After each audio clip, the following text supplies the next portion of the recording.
La tendance est toujours stable à la Bourse de Paris avant l'ouverture des marchés américains. Marché américain attendu en ordre dispersé aujourd'hui alors que les rendements obligataires ont repris leur progression depuis hier soir. Le recul des rendements hier dans la journée leur avait tout de même permis de clôturer dans le vert. Le Dow Jones a gagné 0,58% à 32 485 points. Le S&P 500 gagnait lui 1,04% à 3 939 points tandis que le Nasdaq Composite gagnait 2,52% à 13 398 points.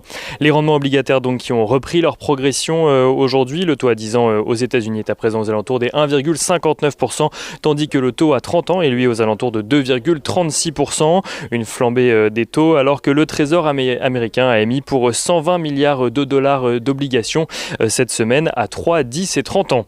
Aux États-Unis, le plan de relance de 1900 milliards de dollars a été promulgué dans la nuit, dopant au passage les principaux indices boursiers de Wall Street hier soir. Donc, Joe Biden a en effet ratifié le projet de loi, tandis que Janet Yellen a dans la foulée annoncé que les chèques de 1400 dollars pour les Américains les plus démunis partiraient dès ce week-end.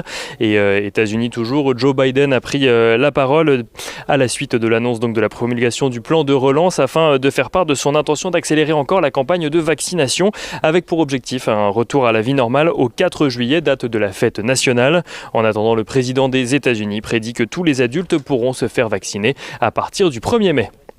Du côté des valeurs à suivre à Wall Street, on notera que les valeurs technologiques devraient souffrir aujourd'hui de la rotation sectorielle, encore une fois dans un contexte de taux longs qui se tendent, avec un Nasdaq attendu en repli de 1,23% pour le moment. À l'inverse, les valeurs cycliques ainsi que les bancaires devraient profiter donc de la progression des taux.